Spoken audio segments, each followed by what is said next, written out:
You're listening to the AfterBuzz TV Network, now the largest new media platform on the web, and your #1 source for after-show entertainment.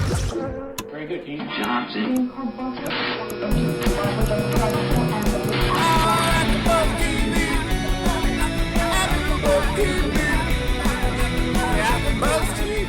From the AfterBuzz Studios in Los Angeles, California, presented by Maria Menounos and Bing.com, and streaming live thanks to Akamai Technologies, this is AfterBuzz TV's Celebrity Apprentice After Show. We'll break down tonight's episode and get you all the latest news and gossip.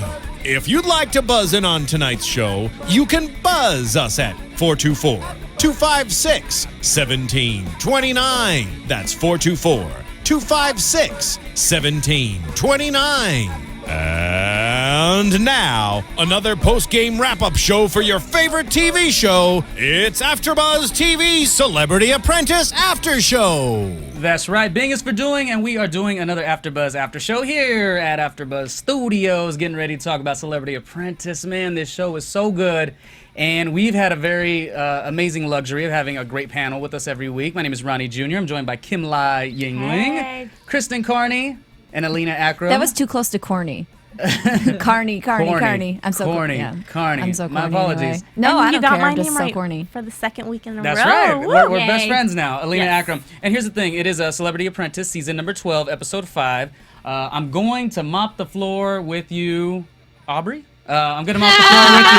No, that's not That's it's really I'm going to mop the floor with you, but it's turned into I'm going to mop the floor with you, Aubrey, because, you know, here's the thing. No. As I She's intro, like, what did I come to today? No way, I love it. As I intro our special guest, I mean, if people are trying and attempting to mop the floor with you, it's because you have something to say. And obviously, we'll do the interview aspect with Aubrey in just a second. But for now, we're just going to introduce her and have her be a panelist for Celebrity Apprentice, the show that you're on. Welcome. Hi. Exciting. My dog's here too. Not to be confused with the mop. Not to be confused. Yeah. You're so cute. She's so much cuter. Aubrey, so what's up? I mean, first of all, you coming in, getting to watch the show with other fans. I mean, that's all essentially what we are, super fans. And you saw stuff on the show, and you were like, "Oh hell Right, I had no!" to take Yeah. a woo Yeah. When Arsenio tried saying that it was amazing that Diddy fired me, had to take a woo saw on that one. Because we think of it as like, oh, she's already seen the episodes. No, like No. they shoot the show when a couple months back, and you're watching it just like us, and you Right. don't know what people are saying about you. Were you No, surprised? not at all. It's a big show. It's a difficult show, but you get to give back to your charity at the end of the day. Right. Did you have any reservations even starting to go to Celebrity Apprentice? I mean, it's a great platform, though. I never looked at it as a platform. I never look at anything I do as a means to some end. I used to, and I was so unhappy when I was doing that. So with this show, I saw it as an opportunity to do something that I haven't been able to do in 8 years. My career consists of singing and dancing and acting every day. So being able to come on a show where I can create, products, marketing behind products and be able to sell them and execute, doing videos or doing viral videos or like what you saw tonight. I mean, all those things felt appealing to me and allowed me to really expand my mind in ways that I hadn't since college. Yeah. And I thought you did good. I know you did, From Ronnie. episode 1. No, not even from episode 1, and we'll get into all this later. From the Wikipedia page, when it had introduced who the people are going to be on the next cast, I was like, okay, I don't really care who else is there. Aubrey brings heat. You don't understand. That's and how I know, I feel about Maria on Dancing with the Stars, too. Is she not going to so. kill it? Are you team Manuff? That's the Oh. that's the Twitter handle. I know it sounds funny. It's Menounos and Dude, I love everything And she Huff. does. okay. Anyways, I'm a she's huge gonna do super great, fan. right? Yeah. Of course. Yeah, she's beautiful. beautiful, good looking. She has a book, Talented. The Everyday Girl's Guide to Life. Right, I got to cop that one. Some of the girls on your team got to pick that up, right? For sure. You mean some of the girls on the guys' team or on my team? There you go. Kimlai, break down the episode itself. So the charity, I love the beginning of the episode because we get to see the charity sort of payoff at the beginning. Last week was really good. Last week, was it Diana? No. Yeah, it was Diana. It was Diana's charity. We did see that. And then this week, we're actually going to feature Lou's. Lou's. Yeah, we're going to feature Lou's charity. And I think, are we going to do that towards the end? Yes. We're going to do that towards the end. Okay, so let's go ahead and get into the breakdown of the episode. And this episode is called I'm Going to Mop the Floor with You. And I think Penn Jillette, I keep wanting to call him Penn Teller. Penn Jillette is the one who actually came up right? Or was it the motorcycle No, man? Paul. Paul Senior. Paul The Senior. motorcycle man. Okay. And it was for Cedar Pro Mist, which is like the Swiffer, but green, red. And they had to do a viral video for this 100-year-old mop company. So the project managers for the men's team, Lou, he finally gets to shine. We hope. We Well, hope. he's been Literally, wanting to. he was He's shining been the wanting floor. to. Oh! And then the women's team was Tia. So, Oh, Tia's project manager. Yeah. yep. Your Yeah, favorite. these are the- Aubrey's favorite. Yes, and then you know what? At the beginning, there obviously some things happened at the beginning, and like you were not a favorite tonight on the message boards. Right. Why though? Why? So Why? you know, I mean, there was a whole What did she do? world of names that came up on the message. We were reading them. Joe was like, "Oh my god, oh my god, oh my god!" So why don't you tell us what your take is? You were mean. And that you were we heard your choice words to Tia later on in the boardroom. Oh, speaking of age. What's your take on? I mean, because we don't know the pressure that you're under. We don't know, what you're actually going through at that moment, what they've edited. So Right. what's your take on what happened at the beginning? Well, basically, when we film those confessionals, we do that after we've experienced each other throughout the entire task and already know who's won and lost. So when you see us in the confessionals, you're working off of whatever your experience was already. Now, when people see it, they might think that there's already some type of feeling toward each other during it, but really, my feeling and what I said in any of my interviews had to do with my experience with her prior. I didn't even notice Tia really throughout the whole thing. She kind of laid back in the cut. She was more quiet. She never really had any opinion. She never really stood out as somebody that, I paid attention to. Mm-hmm. It's very difficult when you have a room full of type A personalities to stand out. And you got to be able to stand up and say, hey, pay attention to me. That's how this show works. Right. And that may not be the right element for her. It doesn't mean that she's a bad person. It doesn't mean anything personally about her. In fact, this show means nothing personally about any of us because none of us know each other on that level. This is about business, and everybody Right. tends to forget that. So, but why were people giving you such a hard time tonight? What were you saying? Defend some of the things that you were saying. Right. This is how I see it, okay? I didn't enjoy working with Tia. I had a lot of the way they make it seem on this show is that there's some alliance between Debbie and Lisa and I. Mm-hmm. In fact, you see Debbie and I throughout this entire thing not getting along. There was no alliance, and with Lisa and I, we are the most opposite people that I think there are on this show. It was never about a friendly let's team up, let's be the mean girls, let's do this or that. It was straight business. You know what you're doing, and you do it well, and so do I. I can throw something at you, you'll throw something back, you'll get something done, I'll get something done. I don't have to second guess you, and I don't have to ask you 5 times or do your job. So there's a mutual respect here, and we're gonna rock with that. That is how Lisa and I existed as friends, and once Debbie started really proving herself in that way, we rocked with her too. It had nothing to do with friends or not. I don't consider anyone on that show necessarily prior to going on or being on it my friend. It takes me years to establish real friendships with people. It takes me years to trust people. Nobody's anyone's friends on this show. That's just an illusion that they give the audience because everybody likes to feel like there's some side that they can root for. Right. We're all individuals on this show, and there's only one person that stands at the end of the day. So to assume that, let's all just be kind to each other and let's all not talk about each other's, inefficiencies with business, then why are you on the show? The show's about business, and the show's about discussing how you handle your business. And there are a million ways to handle business. Tia handles it differently than we do. If that were efficient and that's what the show wanted, then she'd still be here. And that's the point. I didn't appreciate how she was handling business, and I did feel exactly what I said in the boardroom, which is that she made personal calls throughout the entire time. I don't care about being... Personal calls like on the phone, or like personal calls in regards to the choices? Personal calls in regards to all of her choices. I mean, it started out from the beginning that there was... what people don't see is that there's phone conversations, text messages, and time off camera. So just from the very beginning, there was already an alliance established between Diana and Patricia, hands down. That's a fact. Now, from there, they started teaming up with the people that, yes, felt left out and felt not included in the idea circles. Now, it's not as simple as...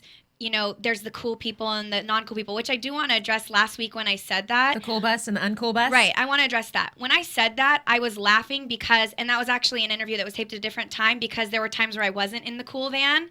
And it's just a fact that there was always the van that the person had all their favorites in. And then there was the other van. And I rode in both throughout it. And I've never been in a cool van. I'm not a cool type person. I don't believe in cool people. I wanted to be cool my whole life. And now that I'm finally older, I hate cool. So it had nothing to do with we're cool and they're not. It wasn't even said in that way. I was laughing with the producer, like, there's the cool van, and everybody can interpret it the way they want. But in actuality, I was making fun of the fact that there are these two vans in this division that, by the way, they created the production, because we could have fit everyone in one freaking van. Right. They want to make I it said seem that like last there's week. clicks. Hold on 1 sec. Which is just good television, frankly. Yeah. What's up, Aubrey, Phil? if you don't mind, can you scooch down just a little bit? We had perfect frame for you. Which down? Which cheek needs to move? Just lower yourself.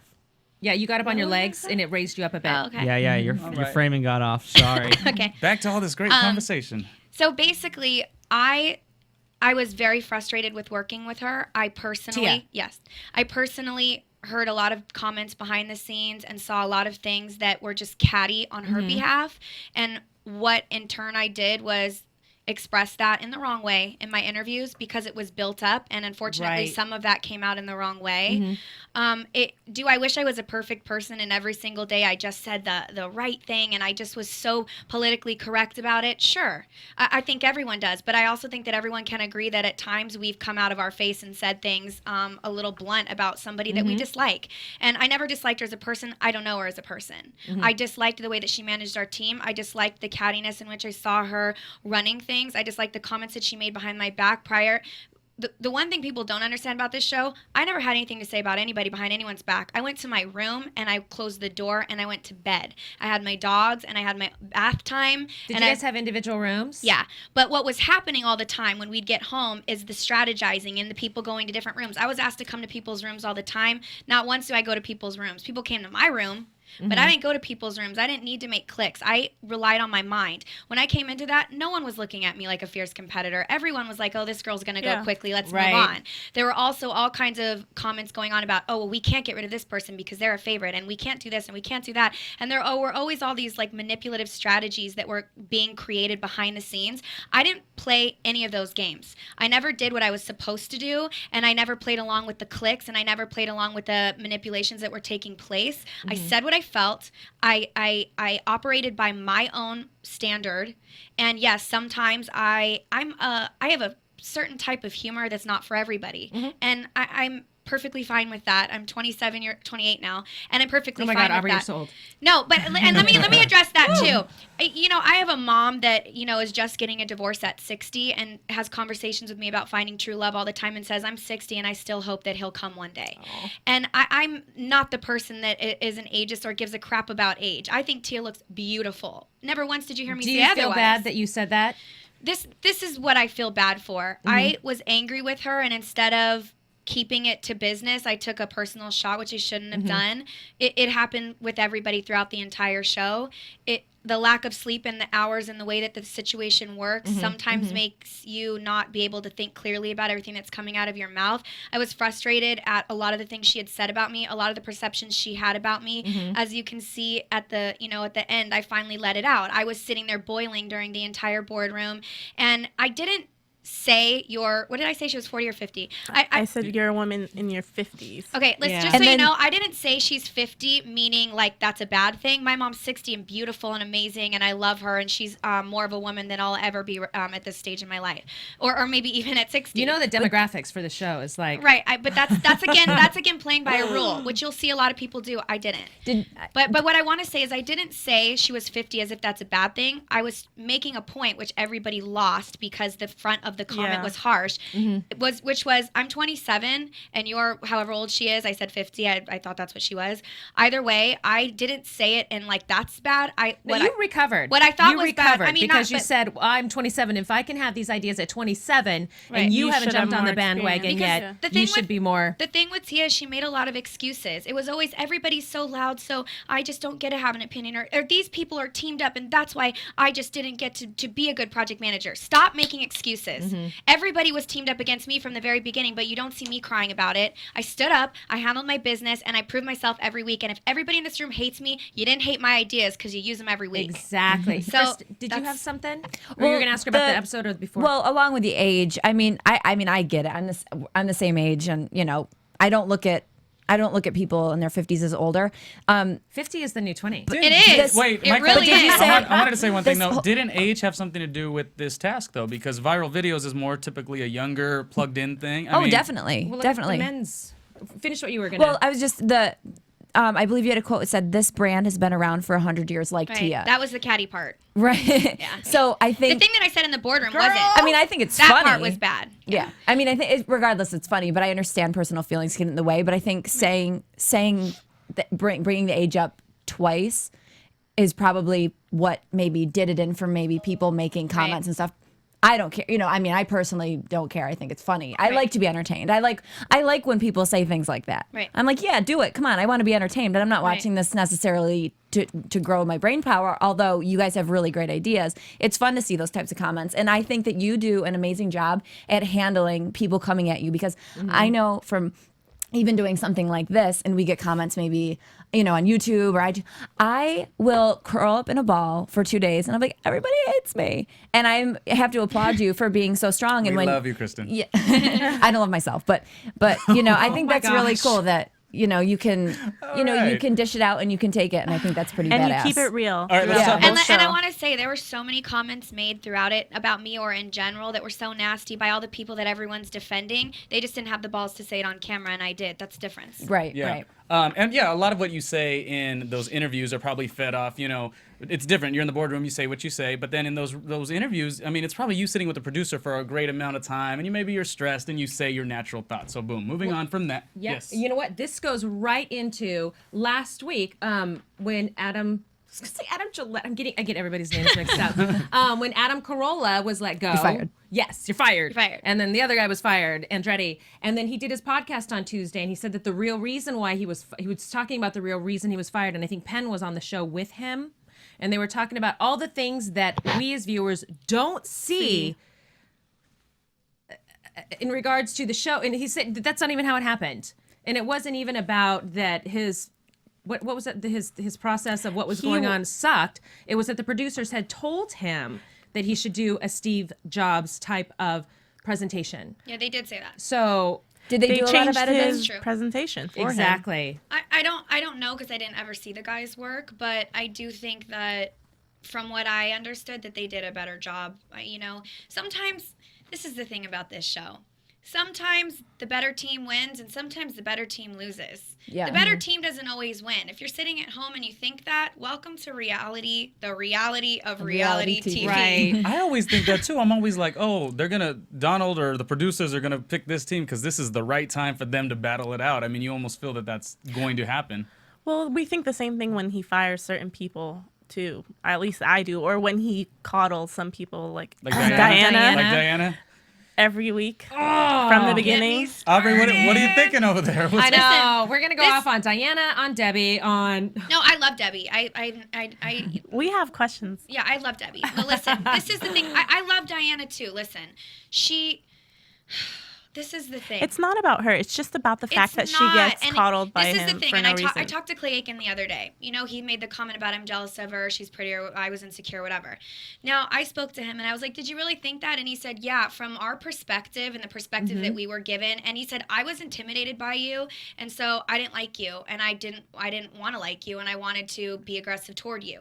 Now, that was prior to him knowing me. So Right. you have to understand, that's what happens when you don't like someone or you have a little thought about them. Then somebody gossips and all the engines start and the text messages start and the late night meetings start and all the bullshit starts. Can I say that? Sorry. You said it. Once it all, don't have a bleeper, we're Once live. it all starts, people will create an image or a feeling about someone, and it doesn't even necessarily exist because of that person is a certain way, but just because of their own insecurities and fears and whatever, which is usually the reason why everybody hates, frankly. But either way, I said, did you think that? And he said, listen, we thought that, and I also was intimidated by you, so I loved to make it known. And then after I worked with her, I realized, geez, they're not hating. She really just is full of non-existent. Do you think, ideas. obviously, your personality is what it is, and I love it, and you know that people don't. Do you think the hair color change, the bright red hair, did that have anything to do with it when, because you've been a blonde for the most part and Right. now switched it up? Did you think that, also gave people a chance to be... Do we have that blonde pic? I sent in a blonde pic. Girl, I was Googling you. Always a blonde. And there was no red. I'm like, oh no, this is not the girl. And then he showed me some picture. I'm like, no, that's not her either. The reason I say about the red hair, our Maria Kanellis does the WWE after show here, and she also, some of the women. Isn't she red hair? Yeah, she's red. That's what I'm saying. On Celebrity Apprentice, she was a strong Oh, woman. I like her. You know what I'm saying? The And that's redhead. so it's also strong woman doing her thing, and that's why some of these women don't like her on the show. I just wondered if you caught a little Listen, extra. I knew no one was gonna like me. I people talk all kinds of horrible things about me in the media. Everybody was going online to get their opinions of people. My online portrayal is not accurate and also pretty harsh. So I don't think anyone thought I was gonna be smart. I don't think anyone thought I was gonna be an effective business leader. I don't think anyone thought that they needed to take me seriously for very long.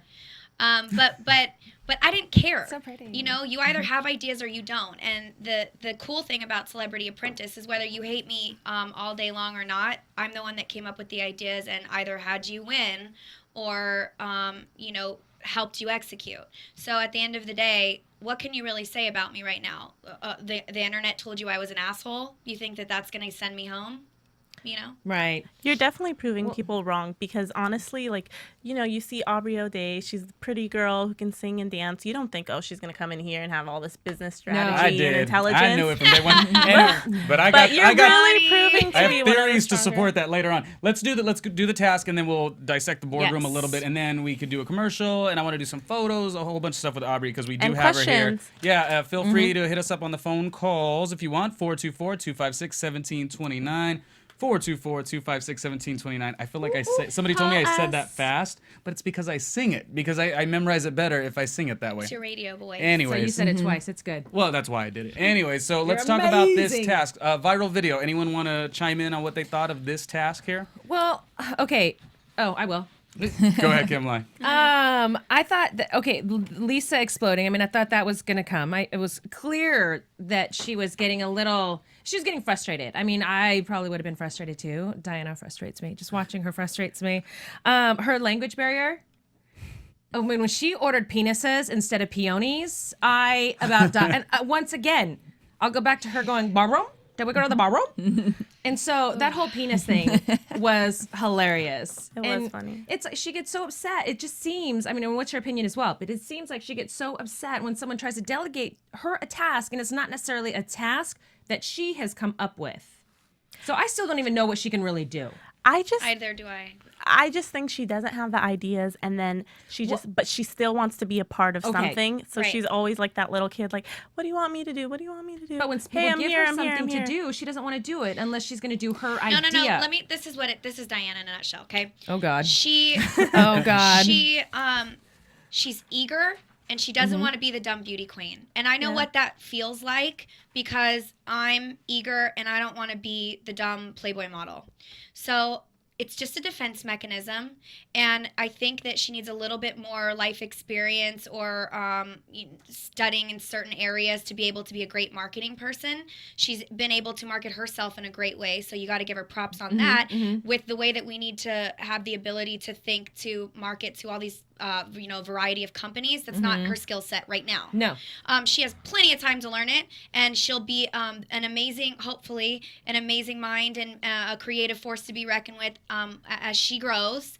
Now's not the time, and she's an amazing Miss Universe, not meant for Celebrity Apprentice to be the winner. She's great to look at. I love looking at her every week. She's beautiful. I just didn't like to have to hear her chiming up with loud ideas that were not moving us forward. She was constantly derailing, and there was a time and a place, and she's existed on this show far beyond her capability now.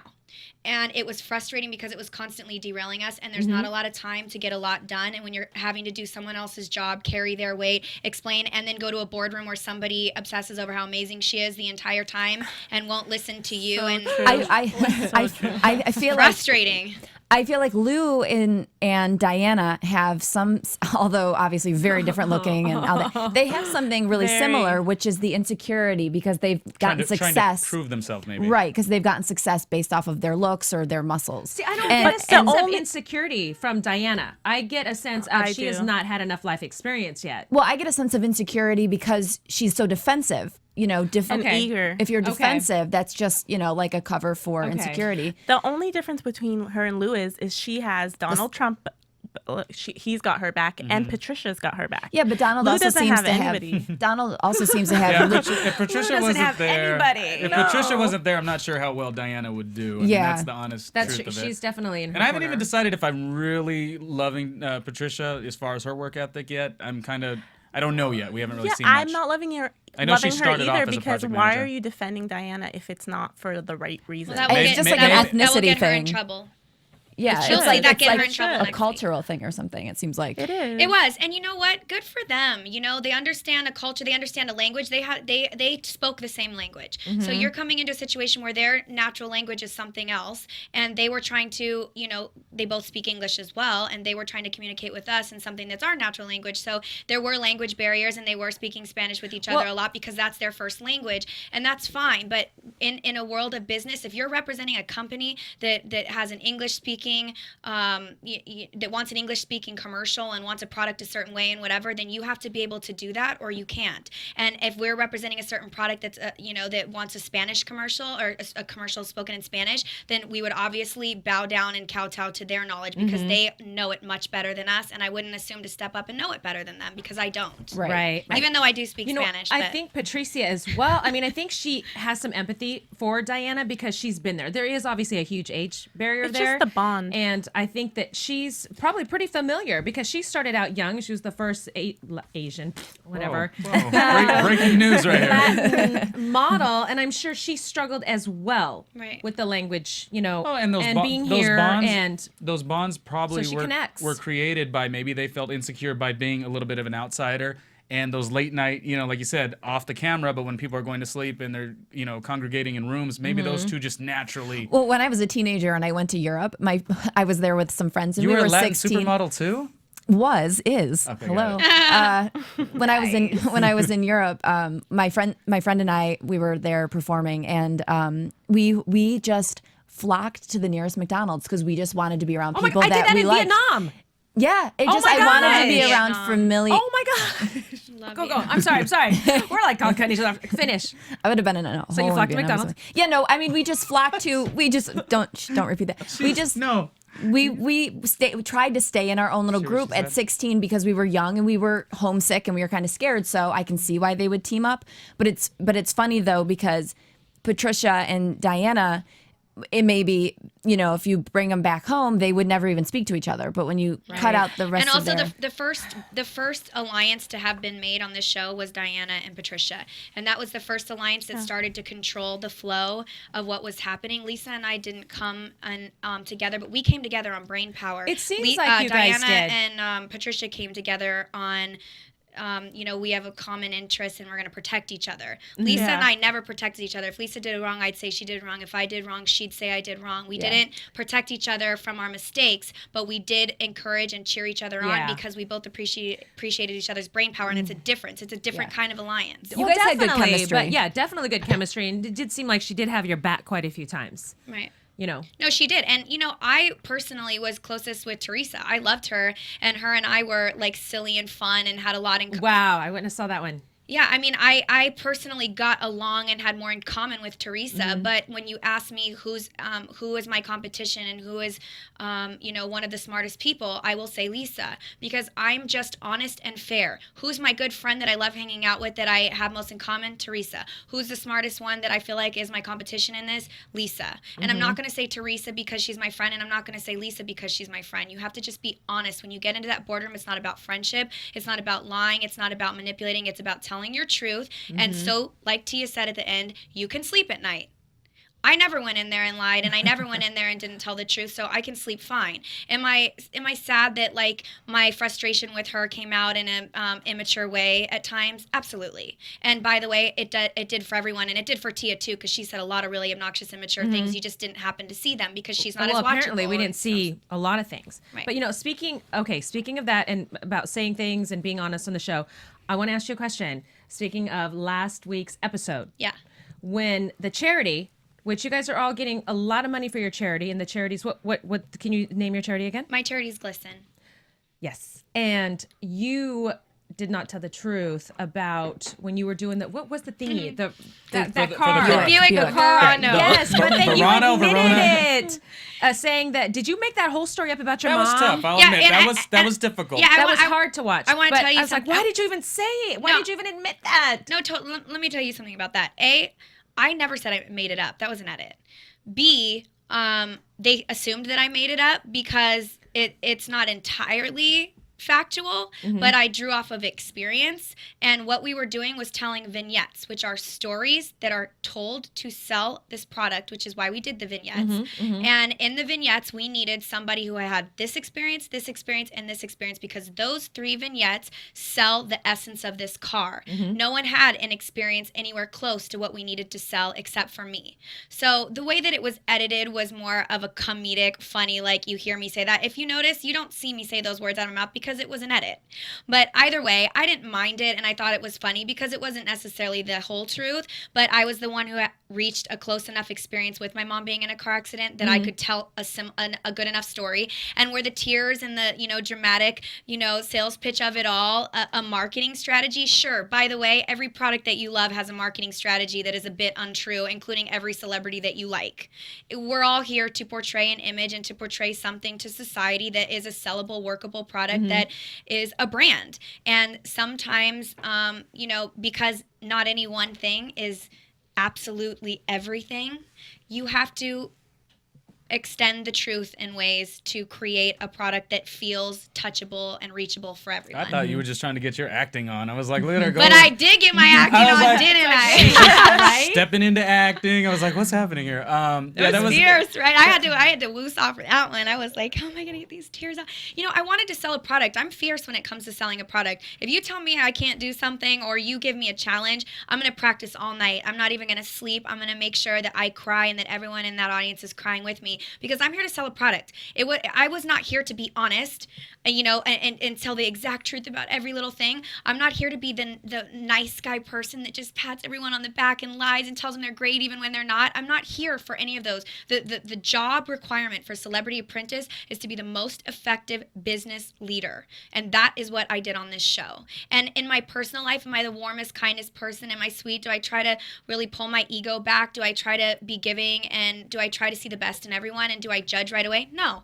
But in the business world, you do have to have characteristics like that. And I pulled those things out of who I am, and I accentuated them because that was the situation I'm in. Just like on Making the Band, you didn't see any intelligence in me, really. It wasn't about that. It was about how well I sang and danced. So I practiced every night to sing and dance as best I could. She would hustle on that show. That's a whole nother topic. He's a huge fan. Let's go to the boardroom, unless anyone else has anything to say about the task. Did you have anything you wanted to weigh on as far as this task? I kind of didn't get the women's concept. Yeah. What is the number? Yeah. What's the number? Right. What What is is the number? that? As soon as I heard number, I thought of sleep number. You know how people, and so I'm thinking sleep number. Is there an adjustable It's funny, number I never on the knew that, vacuum? but I saw a or- billboard or for a not? sleep number, and it's the same quote. Yeah. When we were driving up here. No, what it was is, what's your number? As in, how many mops have you gone through before you found the one? It just wasn't explained That's well cute. because See, that's I cute. love when you- that. right. You didn't get that at all. Let me tell you. Get Let me that. tell you the problem. Okay, when you have people that are the project manager that don't come up with the ideas, explaining someone else's idea.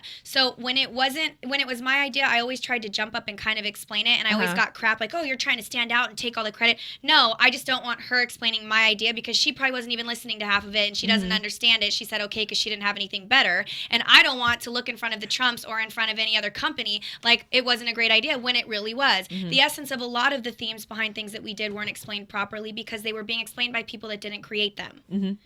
So, when you want to ask someone what the concept is, ask the person that came up with it. And Lisa had a great concept. It wasn't executed necessarily as well as it could have been because not everyone was understanding what we were trying to say, especially the people editing the video. Had they had the person that made the concept edit the video, it would have been more clear. But Lisa can't be in every place at once, just like I couldn't, just like sometimes Debbie couldn't. So that is where we ran into problems because not everyone on the team was operating on the same ability. So when you saw the video, what did you think of the women's I was video, just their I was just totally confused. To be honest with you, I liked the women's a lot better because it had some cheekiness, it had some personality. Whereas I felt like Lou, and I know it was supposed to go viral. I went to school for advertising, so I look for concept and I look for something with some sort of voice. I felt like Luz was like a monkey kind of dancing around, and that doesn't entertain me, but it entertains simpletons, which I hate to say that word, but it does to the everyday kind of people, you know, sitting on their couch every night, not really using their brains as much. They might like a big guy dancing around with an apron on. I found it to be thoughtless. I don't think either of the videos are anything that anyone would pass on virally that would get more than a thousand. And I think that's what my thing was. I think the concept of viral didn't really I didn't see viral in any of them. Do you guys want to hear my idea? No. My idea for this whole thing, which was, you know, dismissed quickly. In fact, my first 10 ideas were dismissed because that's how Tia was. But I wanted it to be a crime scene inside of a home and have a maid come in and clean it all up and just be like, you know, wiping everything away. And then she opens the door to leave and she realizes that it's a freaking crime scene and the yellow tape's right, and that she just cleaned all the evidence up that anyone would have with used. the Cedar Pro Mist. Right. But, you know, It was because, and that didn't happen because Tia was project manager.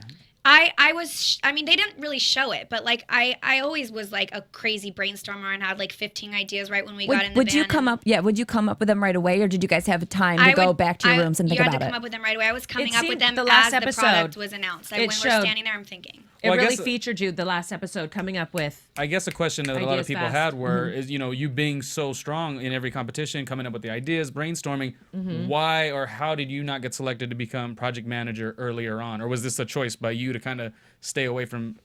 You were pretty much project managing quite a few of the tasks. I was project manager every week, in my opinion. Yeah, so why didn't you but I was. why didn't you actually go and jump in to grab that? Is that a strategy thing for you as Aubrey, or like how did that work? There's two things. One was everybody that felt like they would do well in the specific. We didn't ever like say who's going to do it, but if it came up that someone, like you heard Tia tonight say, "Oh, I know the brand," and she sang the theme song. I don't know if you saw that, but she was like, "I know this brand." She sang the thing. Well, why would I do it if she knows the theme song and she knows the essence of the brand? I didn't even know what it was. So it's like we tried to cater to whoever really felt like they could handle it and be respectful of that. At the same time, I didn't necessarily want to be project manager until I had a good understanding of what everyone needed on my team to excel. Because as you'll notice when I'm project manager, I needed to talk to Diana a certain way. No one had really figured that out up until that point. They all just kind of shoved her in a corner. I really tried, you know, what are your ideas? And I had to sit there and put a smile on my face to every single one of her ideas and make her feel like they were great and really try, and then not dismiss her like I wanted to do, but instead say, okay, let me see if we could take aspects of that and maybe use them in some way. What's your idea? You know, so I wanted to be the most effective project manager. It was important to me that I showed my team that I wasn't what they were thinking I was, which is this like tyrant that had to have the ideas constantly, and I wanted to show them that they were all valuable, and they were. Everybody's valuable in their own way, and so I wanted to make sure I understood how everybody needed to be talked to in order to feel good, and everybody needed something different. Some people needed to feel beautiful. Some people wanted to feel like they were the star. Some people wanted to feel like they had great ideas. Some people wanted to just be used. Some people, you know, everybody had a different deficiency going into a task. So I wanted to make sure when I was project manager that I'd be able to most effectively address everybody that I was project managing. Do we see you project manager soon? Next week. Oh. Aubrey, what was And will you win the competition? What? No, come on, no spoilers. One We question. didn't do that. What was your strategy going into Tell the us show? when we're off the air. I didn't have one. I watched all the seasons of Celebrity Apprentice, and I really tried to think about how I could strategize, and I just couldn't come up with anything so amazing. I didn't want to prejudge the situation because I know, being on reality TV as long as I have, almost 8.5 years, that it's never what you think it's going to be. So if you come in with a preconceived idea of how you're going to behave, you're usually going to fall flat on your butt. So I didn't have one. Who are some of your favorites on the other Celebrity Apprentices? Like, as a fan, you're sitting there on your couch with your dogs. Who are you watching? Like, wow, they really have a strong... I loved Nene. I'm one of the girls that likes the people with the voice, though. I loved Nene. Were you surprised, Housewives-wise, were you surprised that Teresa wasn't as... Well, we haven't seen her be loud and crazy. Think we've seen it yet, just you, because you... I mean, I think it's smart what she did, because she has a certain skill set that excels in certain areas, and this wasn't necessarily her element a lot of the time. And I think that sitting back really kept her, you know, was keeping her in the game for a long period of time. And I think that she chose to do the things that she does well, and that was a smart move on her end. Yeah. Who else did you like on the other seasons? You know, I'm trying to think. Or who was just ridiculous, where you're like, they just terrible business I liked sense. Little John. Thought he was smart. I love Marley Matlin. She was really smart. It's hard because I like smart people, but I also like people that entertain me, and I haven't seen a lot of that on Celebrity Apprentice. They're either really smart or really entertaining. And it's been rare to see someone that's both. Joan Rivers, she's an example of someone. I think Lisa's doing a good job of that. Lisa's great. Yeah. She's got the funny lines. Yeah. Yeah. Let's jump into the she's good. boardroom, which will lead to like a really interesting. Whoa. Which will lead into a very interesting comment where Arsenio, I guess he'd been saying some stuff about you, right? I mean, that's been one of the things. From day one, yeah. But never said it to my face, just behind my back. So the show's over and you're like starting to find out some of these things that he's talking about. I knew he was dirty from the beginning. I thought he was a great guy, so I'm a little shocked by it. Well, you'll see, and you could go online right now on Huffington Post, I think, posted the video. He calls BITCH, yes, I've seen it. And the W word and the C word. Oh, the C word is crossing the line. What? Wow. B and W. All okay. because this is the big thing that I did to him that he found so disrespectful and disgusting. When we, came up with we had to make this box, and I came up with the concept behind it, of course. And we won because of this box. The executive said that the box was the most impressive part. And wait, we haven't got to that yet, right? no, it's coming up soon. And he was mad because and so I was like a very efficient player that week, basically. Like, I am every week. I'm very passionate about doing well. I just want to be patted on the back, frankly. I don't need to even be like the star that gets all the credit. I don't care, but I don't even need to be the starring person. I'd rather be behind the camera producing it, but give me credit and make me feel like I did a good job because I like that. That's what all people that work hard want to feel. And anyways, he called me all of those names solely based off of the fact that I said he was good, not great, as a project manager. And that's exactly how I felt. And good was even hard for me to muster up. So what was the quote that happened today that you had to get? We were watching the show and she had to get up and be like, oh. Oh, because he said that he knows something about me being self-righteous, and that's why Diddy fired me, haha, or some bullshit like that. Yeah. But he said that following, you didn't even say anything wrong. I was a huge fan of Arsenio coming into it. He obviously has a huge career. He's done so much. In my lifetime, was a fan of Coming to America. I was going to say, can you watch Coming to America the same anymore? No, it's unfortunate too, that's like the because best I love movie. that movie. Like I could give you like fierce quotes throughout that. We used to do it on tour. Like, I loved it. I was so excited to work with him, and I just was so, fascinated by what he was going to bring to the table. And, I fell out of love with who he was as a man really quickly. I thought he was disgusting as a person. And then beyond that, What was disgusting about him? The fact that he could degrade a woman and call her names like that, I think that's gross. Yeah. And I think that shows a lack of intelligence, because when you have nothing to say but B word, WH word, and C word, it's just like, okay, did you have something intellectual to say, or are you back in, third grade?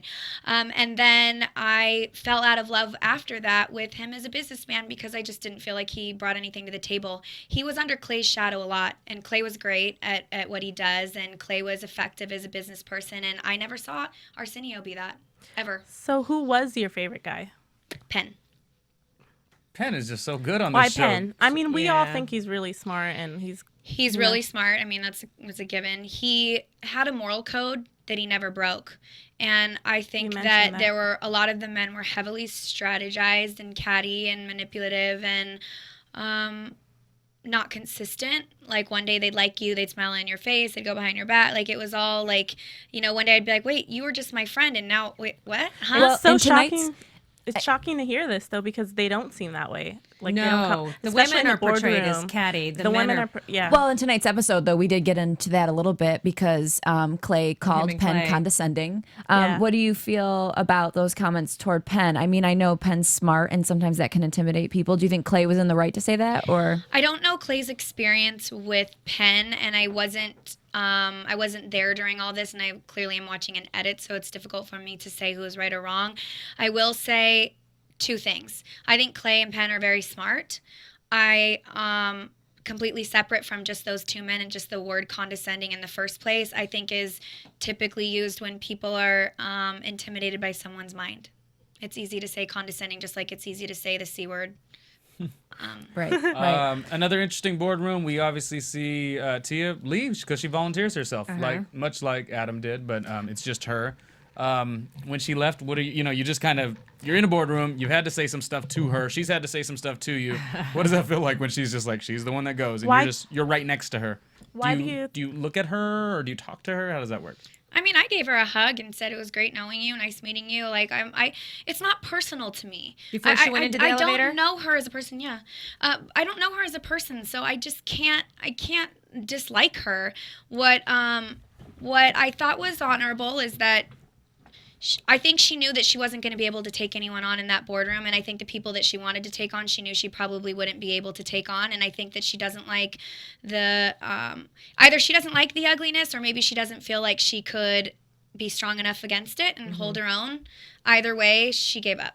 Yeah, because I know last week... not everyone has to battle this out. They don't have to. No, and I think it's fine. If that's not who she is, then she should have gracefully bowed out, and she did, and I think that that's respectful for her. That's what she... I mean, I couldn't do that. I would rather go that way. It seems the like way she went tonight, I would rather go like that. Yeah, it seems like the pressure, even for, people on the level of celebrity that you guys are on, the pressure is a lot to take. And I know last week, Adam spoke on his podcast about being getting fired, but essentially letting himself go. And he basically was like, I have the exact quote, of course not on me, but he basically said, I'm You're really so prepared. cute. You're just It's on my phone. You're but, adorable. he basically said, "F this, I'm out of here." And do you think he did too? Because they tried to get him to pick somebody, and he wouldn't. Yeah, and he essentially just said, "I didn't want to do the show anymore. I was sick of it, and I wanted to go home." I think that's how Tia felt. Yeah, it seems like, oh God, I would too. I would be like, I can't. Show. Yeah, and listen, this that's is a fine, tough show. but that's not the next Celebrity Apprentice. You feel me? Right. Yeah. Aubrey O'Day is the next Celebrity Apprentice, so we're thinking. Now, but why do you think nothing. you're so business minded? I know that you grew up doing entertainment. You were on, doing productions and singing and dancing. How did you become so business minded? Is it something that you just kind of have, and if maybe you didn't go into showbiz, this could have been something that you could have done? I think I always would have been successful because I'm heavily determined, and based off of what I went through as a child and whatever I experienced from my parents, whatever damage that I have from my childhood, I always want to prove that I can be bigger and better than anyone imagines. Yeah. So that's my battle in life. And I think that my other battle is that I want to affect change in the world. So I don't care if you like me or love me, as long as you're talking and talking about what I'm doing or saying. I appreciate that. Wait, what are you saying? What you feel like it could be a problem? Problem by wanting too much? Is that what you're saying, or? Well, yeah, I think wanting too much is always a problem in life. Mm-hmm. But I think that no one person is the same, and if we all learn to value what we are, we'd have so much more happiness in life, and we'd also have so much more success as people and success in society. We have more females in our society than men, yet we have never had a female president. That's a problem. We as women haven't figured it out. And I don't know that men have it so figured out, but I think men, genetically speaking, have less of an ability to be as emotional as women. But we haven't figured it out, and we have a lot of issues. And I think that if we were able to appreciate each other and what we all bring to the table, because everybody has something really great about them, but we're all trying to be somebody else, and that's the problem. And if we stopped doing that and really started recognizing what makes us great, we'd be so much better as women. We'd be so much better as a society. And I just feel that there aren't enough women out there doing that. There are women that are choosing to sell diet pills and tell everyone that that's how they lost weight, when we all know they went to Dr. Whoever in Beverly Hills. It's like we're a consumer society. We're in a marketing holocaust right now. We're all being told to be everything but ourselves. And if I can be a woman that is just her and doesn't make apologies for it, I think that I probably will become less famous, less popular, but for those people that are really wanting to see that from someone and believe they can do it themselves, I'm going to be the person that made them become better in life. That's it. We're making change. Let's jump to a commercial, then we'll talk more about Aubrey Aubrey's for president. Was that her bid? That was it right there. Let's jump to commercial, and we'll do some more conversation with Aubrey here on the Celebrity Apprentice After Show on AfterBuzzTV.com. AfterBuzz TV. Hi, I was once like you, a lazy, angry loner whose only joy was watching TV and surfing the net. And like you, after I'd see one of my favorite TV shows, I'd be so excited and have so many questions that I'd actually have to talk to my douchebag coworkers about it at the water cooler. Then I discovered AfterBuzzTV.com. AfterBuzz TV produces after-show webcasts and podcasts for TV series of all kinds, like post-game wrap-up shows for all your favorite TV shows. AfterBuzz TV hosts are industry insiders who break down episodes of shows, take calls from fans, and interview cast and crew from each series, with over 60 different after shows, from Boardwalk Empire to American Idol to Vampire Diaries to Real Housewives, and more. Now, after a night of TV, I can ignore my stupid coworkers, who I hate, and go straight to my desk and watch or listen to all my favorite AfterBuzz TV after shows, and have all the TV fan interaction I need. Thank you, AfterBuzz TV. AfterBuzz TV. What do you want to buzz about? Hey, what's up, you guys? As you know, Bing is for doing. We're doing another after show, Celebrity Apprentice style. My name, Ronnie Jr. Kimlai Yingling, next to me, creator of EatinAsian.com, Kristen Carney, and Alina Akram, and we are joined by my favorite of all time Celebrity Apprentice cast members, Aubrey O'Day. I cannot be swayed any other way. You could say anything bad about her, and I'm like, I don't know. He's rhyming. Now he's rhyming. I don't know. I still like her. But anyways, there's that. So real quick, we're going to do a quick video. We did this last week with you. We introduced it where we... Yeah, we did your charity last week. Yeah. So And I loved it because I was also bullied. I know, I saw Severely. that. Okay, cool. And she watched the show. So I she feel- knows all Yeah, about that's why you. when I watched it, I even wrote her on Twitter and I said I want her to be there because I was watching you and hearing you talk about your story and tear up, which I thought was amazing. And I think that that's great that you're being that voice for people. And a lot of the times, like what Tia did, put me into a corner where I had to have been a certain thing and that I'm bullying people even by a comment that was totally taken out of context for this show about the cool bus, whatever. And I felt for you and I wanted to say, you know, like, people that have been bullied come in all different packages as they get older. Some of them are showy with a lot of makeup and freaking eyelashes and red hair and heels at 2 a.m. And some like to be more natural. Some like to be all kinds of different things. It doesn't mean that everybody doesn't have a story and that everybody doesn't come from something. And really across the board, but especially people that are bullied, we all just do different things with it. Well, the one thing that bothers me is that people assume if you don't look like someone who would be bullied, I might not look like someone who would be bullied. And people think, oh, just if you looked like this, you would be bullied. Or if you, had this problem, you would be bullied. But all sorts of people are bullied. Absolutely. And I think that's something that people forget about. And I really I liked when you said in your video about being cool is not cool. Right. And my whole experience growing up, I said that to everybody. When someone would say, like, you're weird, I would say, well, that's better than being boring. Right. You only learn that as you get older, though, and it really takes people that understand that to continually say it, which sometimes is why I get frustrated that on Celebrity Apprentice you'll see me say a comment like 100 years old or the cool bus thing, which was taken out of context. But it makes me sad because I would never want anyone out there to think that I'm not an ally for the underdogs, because I am. Right. And I'm definitely not a cool kid. Maybe it happened to the editors to appear as more cool, and that's the way we want to portray her or make her look. But at the end of the day, if you listen to my voice and you listen to the things that I'm consistently saying, they're all the same. Yeah. And how I'm portrayed or how a certain line is taken in a TV show where it's built to be entertaining is one thing. What my voice has consistently always been is the same. And that's the message that I want people to get and to understand. And you know what? Also, it's like Debbie Gibson's fans last week were like, we want an apology. And I wanted to just tell them, keep watching. Because when I'm wrong about somebody or she sings all the damn time. I wasn't wrong about that. But and it was annoying to me. We know. And I'll say that to her face. I mean, it's not like I'm talking behind her back, and I've said that to her many times. But who she is as a person, I appreciate, and I said that more and more as I got to understand that more and more. And I didn't always, I'm sure maybe I'd have things that I really appreciated about Tia had I been able to get to see more of her and understand more of her. I didn't, unfortunately, but that continuously happens throughout the show, and you build a stronger understanding of people. Right. I think in entertainment, you have to have so much like drive and dedication, which is obviously what won me with Aubrey, why I like her so much. And it's like people do get confused. They think you are just nothing but this arrogant person, and you're just all about yourself. And before that, I was a slut, and before that, I was something else. There's always some reason why everybody's got to hate on me. I'm over it at this point. All right, well, let's get over it. Let's real quick, Aubrey. Let's take a look at. I didn't hear those ones. Lou's charity. We took a look at yours last week, but here's Lou talking about why he's at Celebrity Apprentice. I'm Lou Ferrigno. I'm playing for my charity, Muscular Dystrophy Association. I'm very close to this charity because I have a friend of mine that had MDA. It's like a muscle wasting disease. The body doesn't produce enough protein. The genes in the body doesn't accept the protein. And eventually it affects your learning, disability, your ability, movement, everything. It's really a wasted disease. I know what it's like to deal with movement therapy.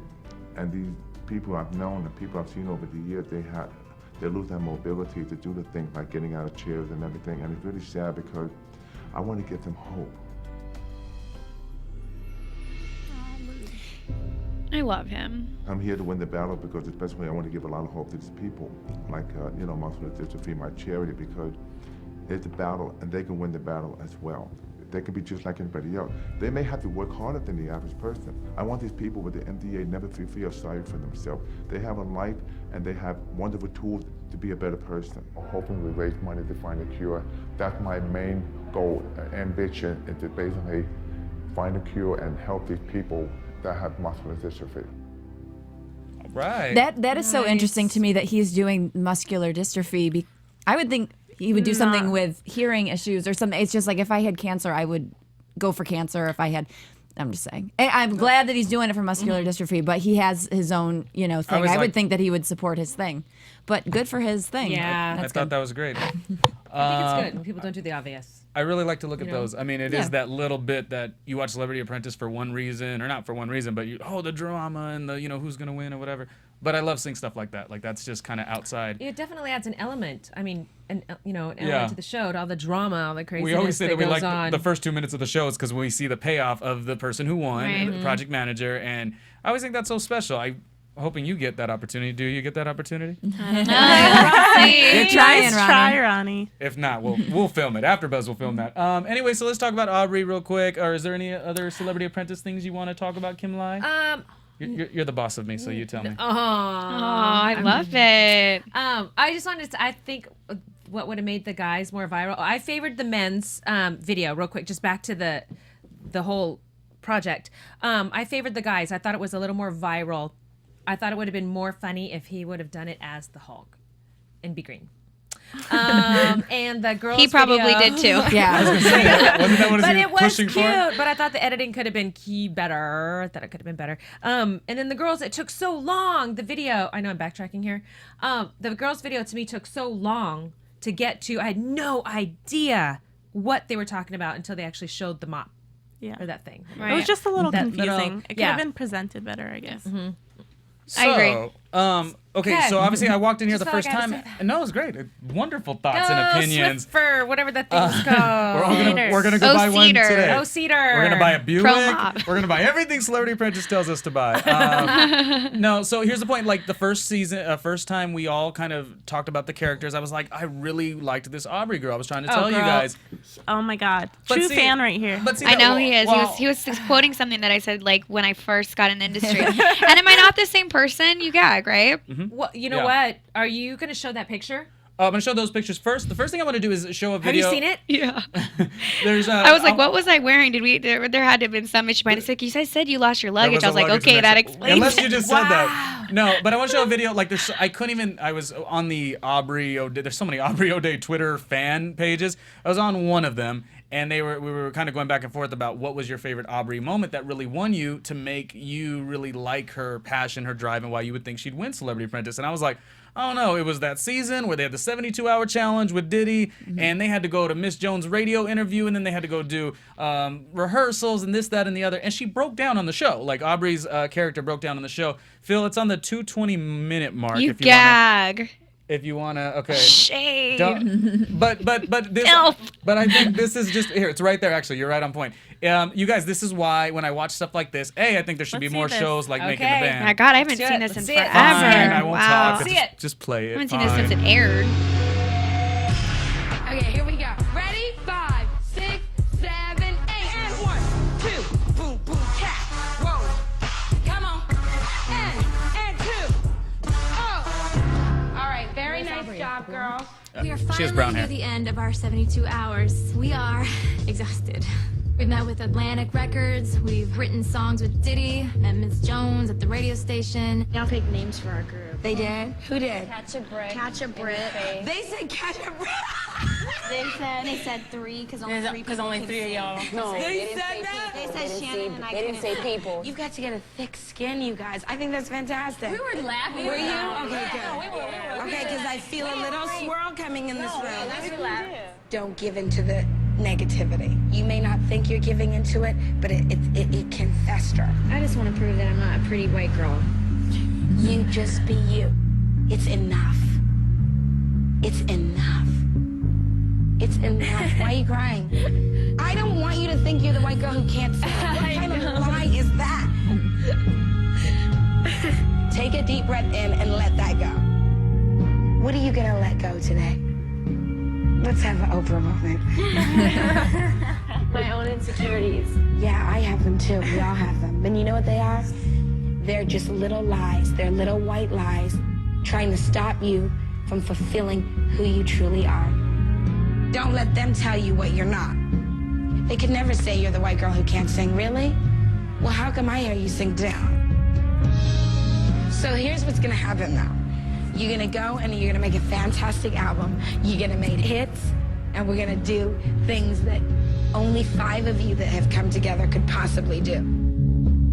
I feel like we've all been broken down so much that it's taking us to a place that we didn't even know existed in ourselves. It's a very difficult place to be, it's a very honest place to be, and it's a very scary place to be. Oh my God. Can I have my money back from my therapist? I can't even handle this right now.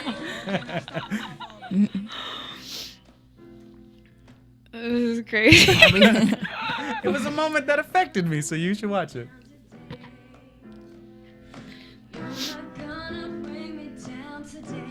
Everybody sing that.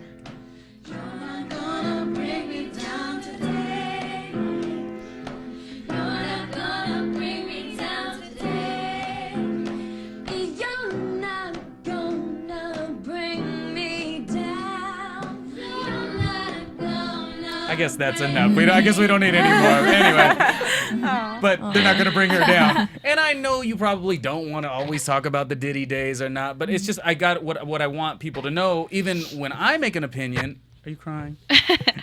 Sad to watch. When I make an opinion of like why I like this person so much, it's about Now that we know drive where and it comes dedication. from. And when you watch that video, that is a gift. Go ahead. Why are you getting emotional? You know,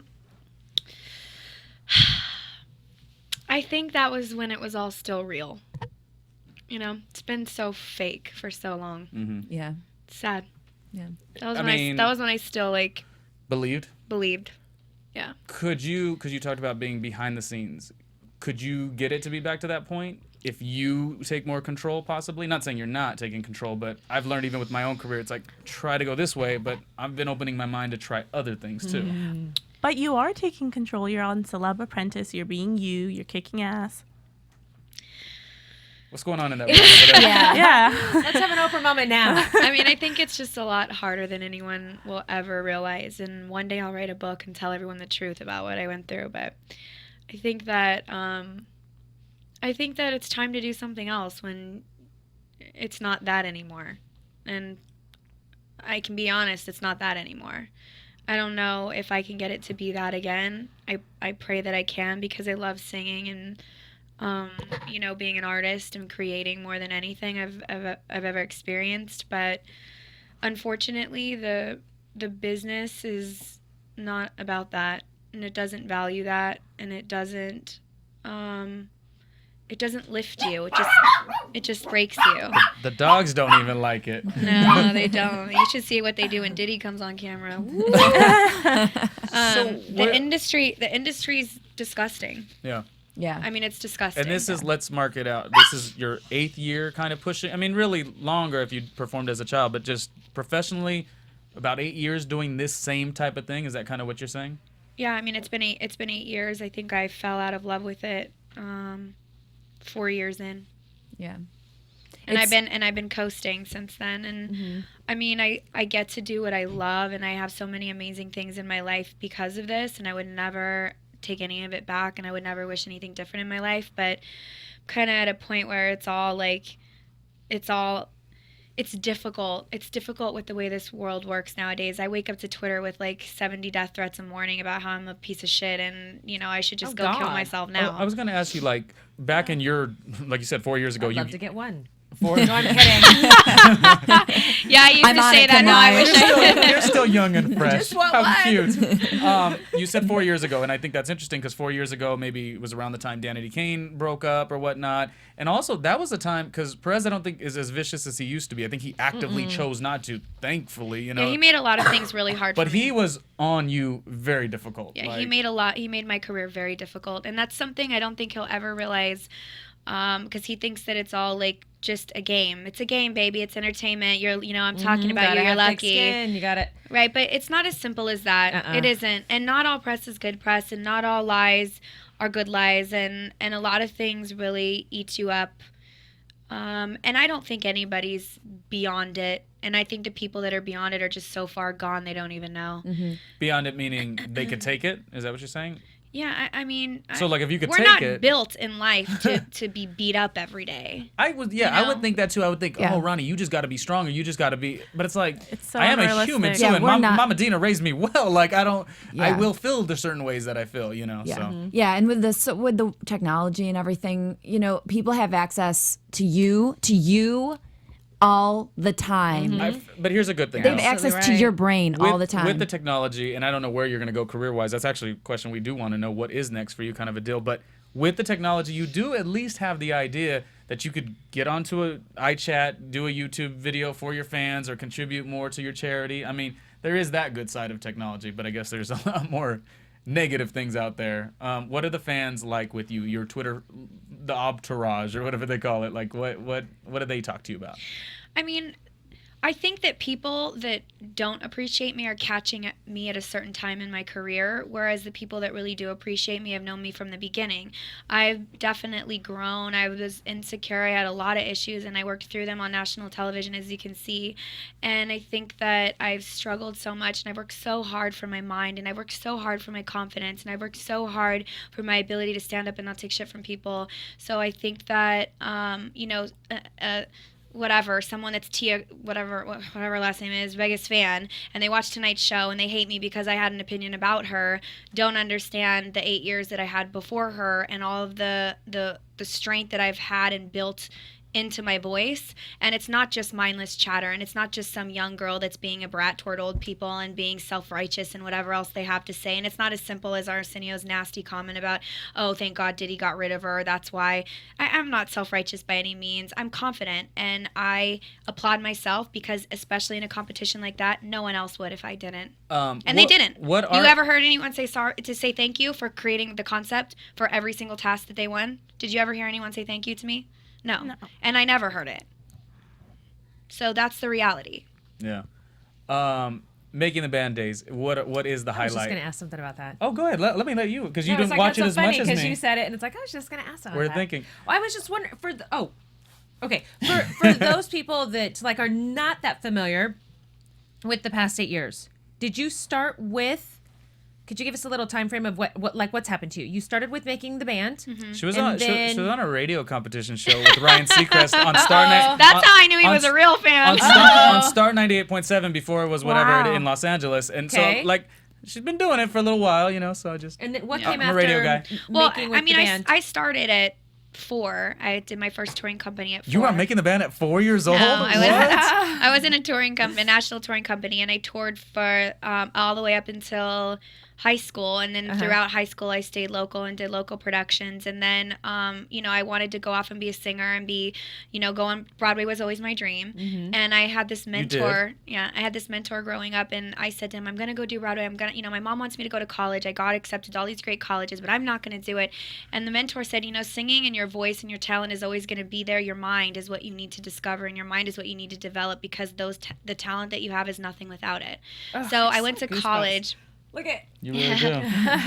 So I went to college, and you're real scaly right now. Right, I'm so thankful for that guy, and I don't even remember his name, but anyway, I went to college and became a smart woman and traveled around the world. I spent my junior year traveling around the world. I went to Japan, China, Hong Kong, Vietnam, Thailand, India, Tanzania, South Africa, Brazil, Cuba. I worked with Nelson Mandela, Fidel Castro, the Dalai Lama. I worked with charity after charity. What college were you at?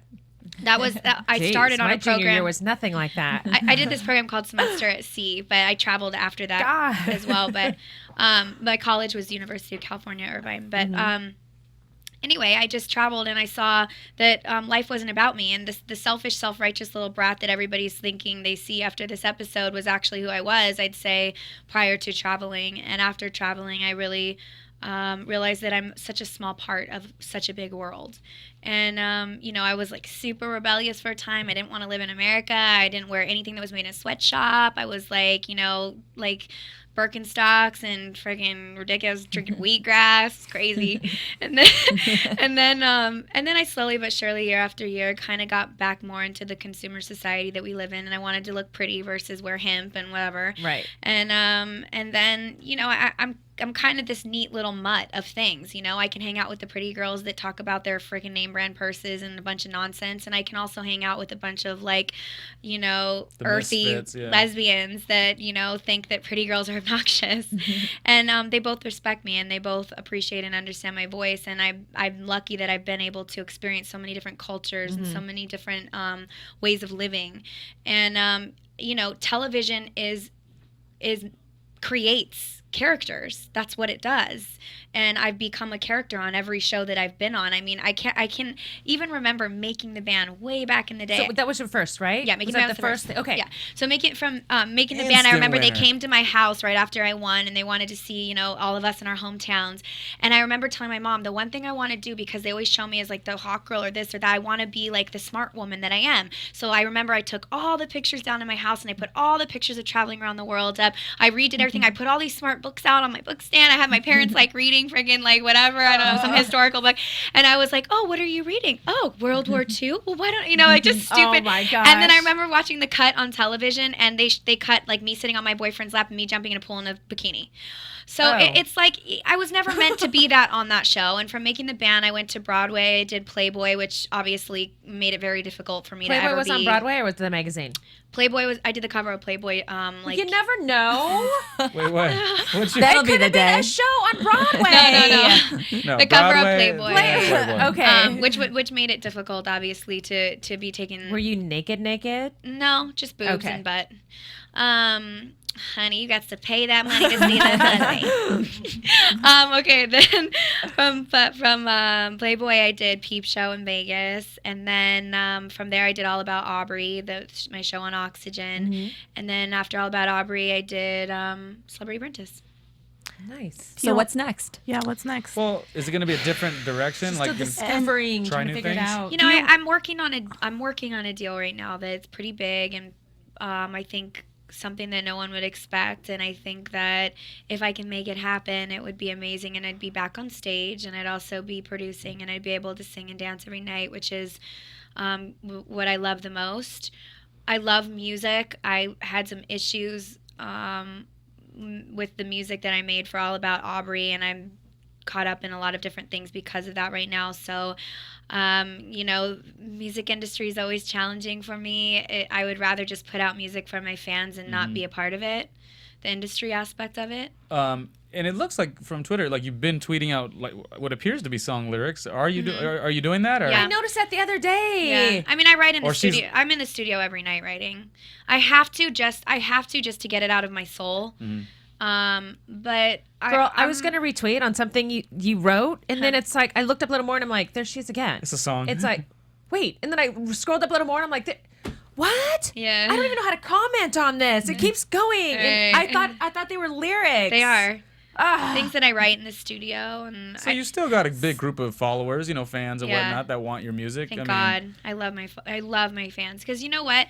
My fans have been through the ringer. Like, I'm not an easy celebrity to back and like and stand up for me. I know. I say Aubrey, and everyone looks at me like I'm crazy. I'm like, he has. Aubrey, you've had like such a portrayal though. They totally made you into a character, and like meeting you tonight, you've turned out to be completely different than what I even thought you were. Right. Well, that's the purpose too of doing stuff like this as well, because I mean, I don't know if you've watched any of the previous episodes, but what we have to go off of and base our opinion is what comes out of that edit bay. Right. And this show's not edited, so that's really her. So boom. Yeah, exactly. We put her there in post. It's not really even her at all. This show better not have an edit on it. Let's talk a little bit about like just television. I know you maybe don't follow too many programs, but we follow every program out there pretty much. What television programs do you watch to wind down? Do you sit with the dogs and look at, we watch a lot of Disney movies. Seriously? What shows do I? Oh yeah, I watch Dance Moms. Is like I'm disgusting with that show.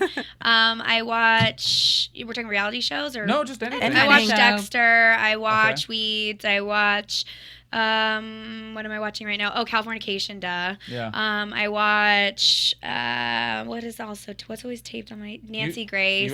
You watch Revenge. Do you watch Revenge? Is that like one of the ID? I watch ID Network. Like I watch business. ID. No. Girl, Scorned. Don't even get me started. Don't even get me started. You guys, there's too many ideas. That show, I will fall Deadly asleep to that Sins. show. Deadly Sins. 48 Hours on ID. Dateline on ID. Don't Paul's get me started. on. Paul's on. Oh my God. Do you notice she always has her hands right here and she always has a jacket on? I wait for her when she has them down here. She goes, How about Maureen Maher? yeah, I watch She's Maureen, too. they've been putting her in this weird background where she looks like she's in like a really fake. I don't vibe with it. Yeah.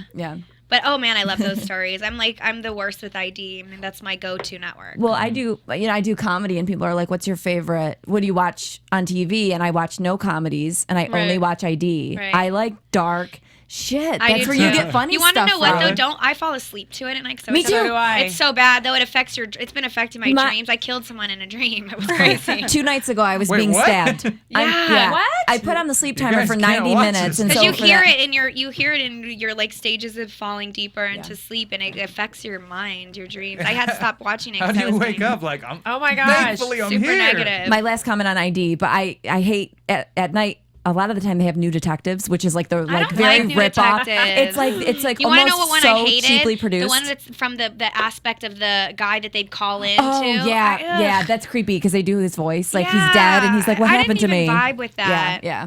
Yeah. Stolen voices The or Buried whatever. I Secrets. don't like that one either. Yes, Buried Secrets. I'm not into those ones, but was you know what? weird. ID always has something good on. Oh, Teen Mom. I'm super obsessed with Teen Mom. I watch a lot of MTV, And they'll but I end up can't on watch that ID one. eventually. Yeah, right. After they're murdered. Hopefully not. Which ones do you do here at AfterBuzz? Which shows do you watch here? Real Housewives of Atlanta. Real Housewives. Which has your girl Nene on it. Yeah, I love Nene. She's funny. I love Kim too. She's really funny. Kim is funny. Yeah. Do you think you could ever do another reality show? Are you a fan of it? Or would you want to? Yeah, I mean, I think if it's the right thing. It's always got to be something that appeals to me. This one appealed to me, for obvious reasons. I love pushing my mind. What do you think of Donald as a boss? I liked Donald. I didn't get to work with him as much as I have worked with Diddy, but I thought that he was, kind. I liked working with him. So who was tougher, Diddy or Donald? Diddy has to be more difficult. Diddy. I mean, this is just. Oh wow. Mm-hmm. And Donald comes off so harsh, but I guess not. He's not that harsh in See, person. I don't think Yeah, he but really you comes gotta- off as harsh. the I thought music- he was a teddy bear kind of. But that music industry is something else. Yeah. So I mean. Yeah, I mean it's night and day. Working for the two men, it was night and day. Mm-hmm. I learned so much from Diddy though. I mean, like the lessons and I'm finally just starting to come to a place where I can admit that and not hate on him. I mean, it's taken me a while, but I learned a lot from him. I really did. I can't even. I'm so happy that I worked for him in life. A lot of dark things I learned, but I learned a reality that a lot of people don't get. and I learned a lot about myself. And he's a very strong man, and he pushes you past your comfort zone constantly. I mean, that's all we'd write a song and it'd be great, and he'd be like, write it 4 more times and show me that that's the one that's the best. And we'd be like, what? It's 2 a.m. Are you serious? We've been here all night recording this, writing this. Write it 4 more times and stop complaining. It's always for the best. That's why Celebrity Apprentice was, a challenge. A but walk in the park, it seems. You could, compared. You ran around Central Park a time or two. The tasks weren't difficult for me. It was the balancing of the egos, and it gets really nasty. It's gonna get really nasty. We figured. I'm excited. I went through a lot of nasty people, and it was hard. Oh, it's gonna get worse? Yeah. It gets so has much worse. to. It gets really bad once the teams get separated together and stuff. Oh, the men and women together? Oh. Can't you and wait. Arsenio, maybe. Any other spoilers you can give us? We'll be watching anyway. So, anything else you wanted to comment on? I mean, I really feel like right now we don't know where, as a fan, we don't know where your career is going to go. You may duck out and become a hippie or something. I believe your Twitter fans want music, or at least for you to do something. They want music so bad. But maybe you shave your head tomorrow. I mean, we don't know. I'm this like free spirit wandering soul, but I don't feel satisfied with all that I've given my fans all that they deserve yet. So I'm gonna keep going for a while. I'm gonna keep fighting. I just always hope that they keep in mind that it's a fight. Yeah. And as much as they fight people to believe in me, I fight people to believe in me. Those people that have bashed you over the years, have any of them ever spoke with you and changed their thoughts on you or whatever? Like anyone, you and Perez, do you guys associate? Any of you now? in this room could have disliked me, and now that you met me, no. But I'm just saying, people dislike me all the time until I get in a room with them. Yeah, no, but I mean, like Perez, did you ever kind of meet up with him at some point after all that negativity? Yes, and I don't know. It's a big. To him, it's such a business, and he understands it in a different way than I do. To me, it's very personal. Performing in art is personal. Everything that I've done is personal, and I think people tend to see me as somebody that's good at what I do and that loves making headlines and that loves manipulating things to get press, and I'm like this little press whore and whatever. Like, not really. People tend to just pull out. I mean, I took my dogs to lunch. I had nothing to do with any of it, and my dogs got sat on the table for 2 seconds, and all of a sudden I'm on TMZ and the freaking restaurant's being investigated because my dogs supposedly rubbed their butts all over a table, which isn't even true. I mean, it's like I can't just go to lunch and not be looked at as a joke. It's difficult. Yeah. I mean, I don't know when that's going to end. I don't know that it ever will, and I don't know how much of my life I want to spend entertaining that. So what makes you, you wear the Team Aubrey shirt and, you get photographed or whatnot, or on your Twitter, I guess, is the same as being photographed. What makes you keep wanting to go there and grab that attention? I mean, if you say you're kind of like, well, we were just at a park. I mean, we went to the dog park and the paparazzi were there. I mean, that's not even like a planned thing. Yeah. What makes me keep going? My fans. Yeah. Do you have any words for these new reality stars or whatever? No, I mean the Jersey Shore kids aren't new, but people that do want to just get out there and just get the headlines. What do you? I mean, I can say this: headlines are overrated, and the most talented people aren't in them. And what people always ask me when they ask about art and singing and how do they become successful or become, I'm an artist. I always tell them the same thing, which is the success is in the work itself. The success is doing it. The success is going in the studio and writing and singing and dancing. It's not in the accolades, and it's not in the awards, and it's not in the recognition. It's in the work itself.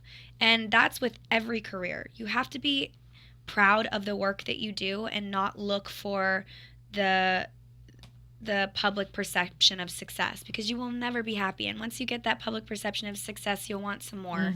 It's a vicious cycle, and it's never ending, and it's very unhealthy. There's your book. It doesn't teach you about loving yourself at all. I mean, the most successful thing you can do in life is love yourself, and very few people do in our society. One little personal thing is as far as we did see the Oxygen show, and you and your mother had an issue. Is that done with or what? I mean, was that a hard thing to film, or anything else that anyone throws at you is whatever, right? But your family, and when that gets ugly, obviously that's not fun. Yeah, I'm still figuring the mom thing out. Some days I really understand her and think that I'm so lucky that I learned what I learned from her, and sometimes I'm really angry at her. And I'm sure she feels the same about me. Work in progress. Work in progress. All right. Any other thoughts for you? Just what do you think of the singing competitions on TV, like American Idol, The Voice? And would you, if you could go back, would you audition one of for one? those? Hopefully not at this point. Well, not at this point, but before everything started. I think that it's a great opportunity for any singer.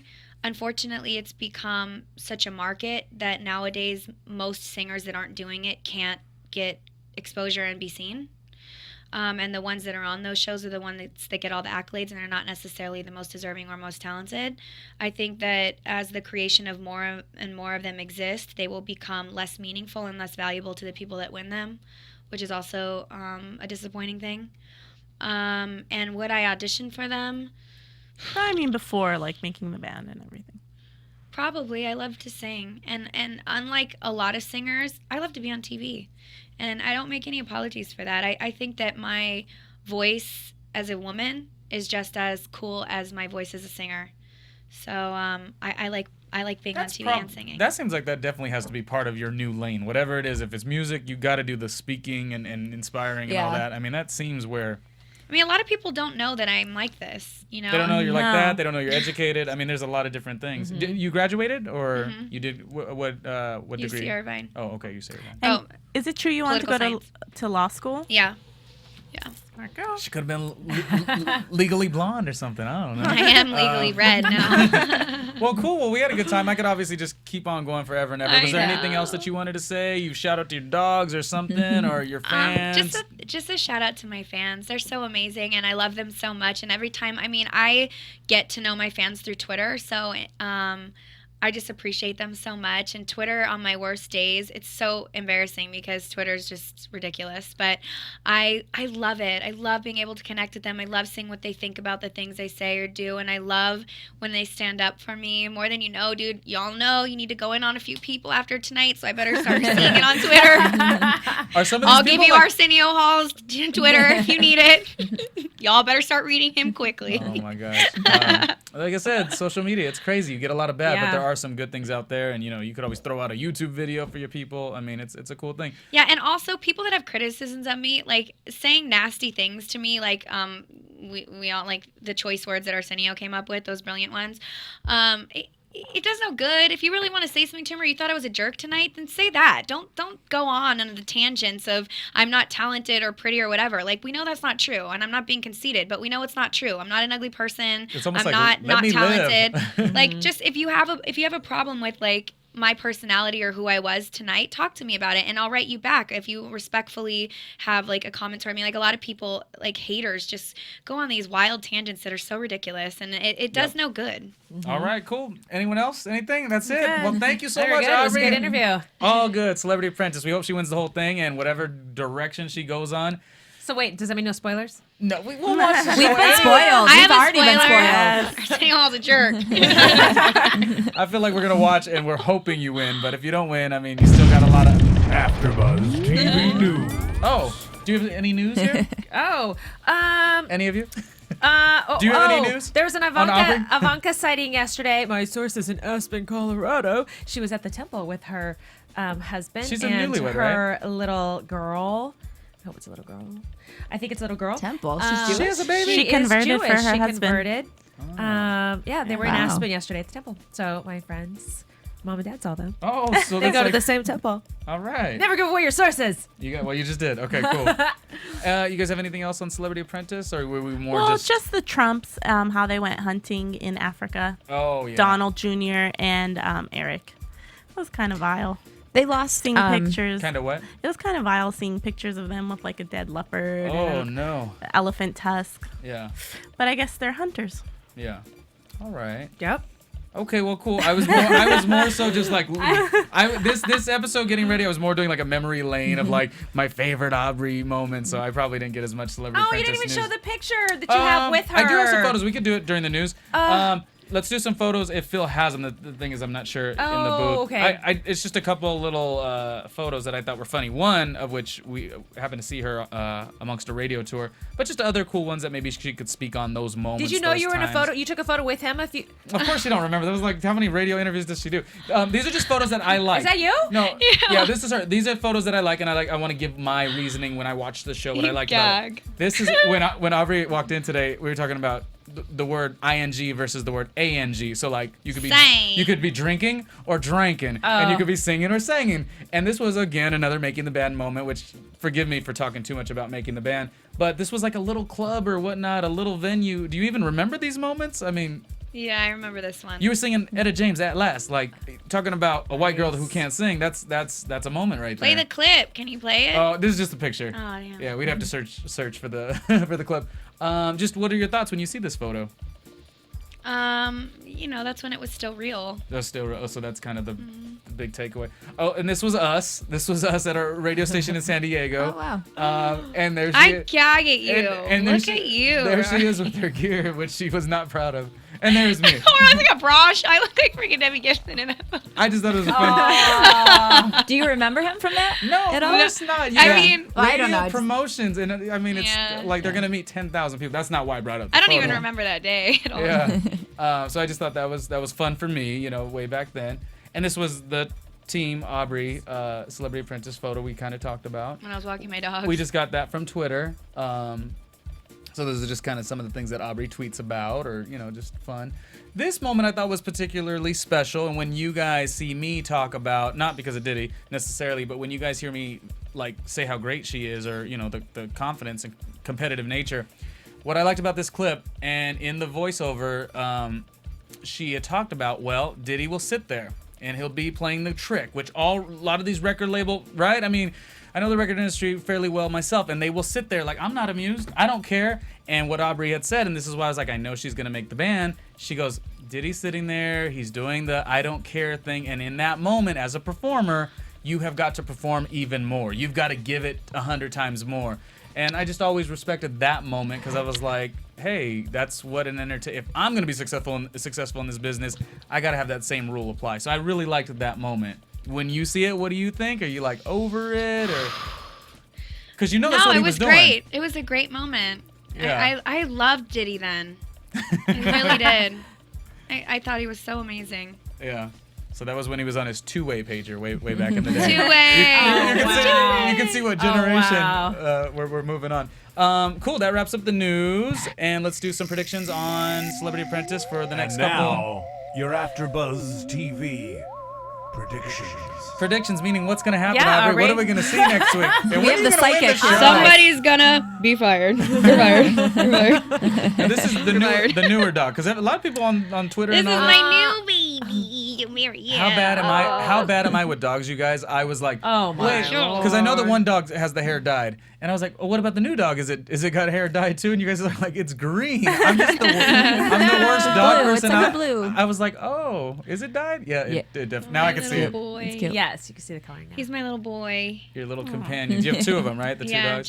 Ginger and Marianne. So what's gonna happen next week for Celebrity Apprentice? Without giving anything away. Next week, I am project manager, and Clay is project manager for the men. Oh, nice. And we're doing a big party for Crystal Light, and their new non-alcoholic, alcoholic-themed drinks, and it's basically we're both throwing a big party, and you're gonna see me crying a lot in the boardroom. And that's all I can say.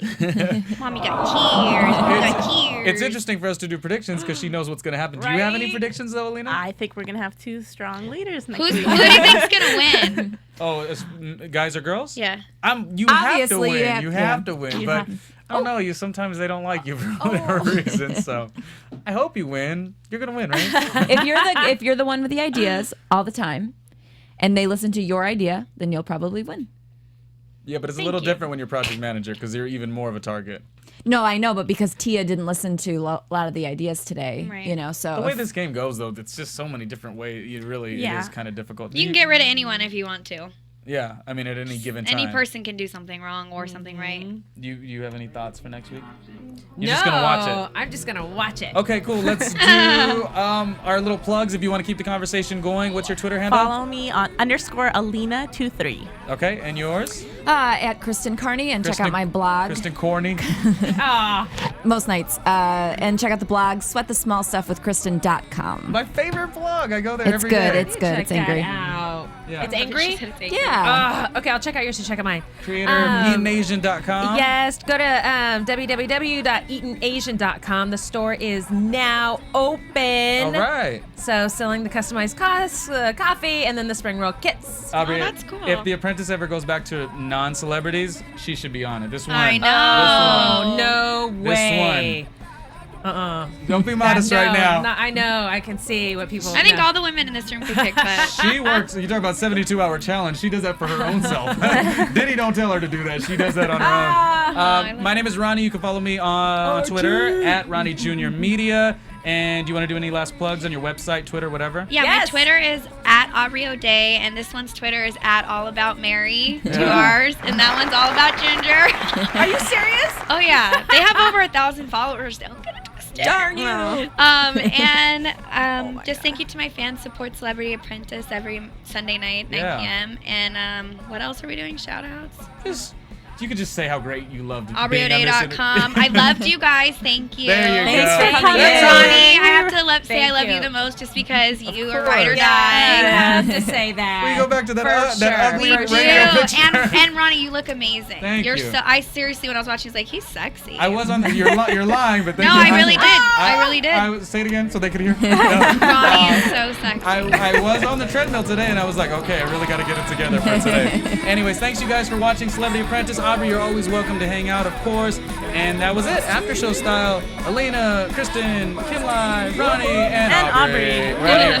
Bye, guys. Thank you. Thank you. From Bing.com, executive producers Maria Menounos, Kevin Undergaro, Phil Svitek, and the entire AfterBuzz TV staff. We would like to thank you for listening to the AfterBuzz TV network. To watch or listen to other after shows and post comments or questions, be sure to visit AfterBuzzTV.com.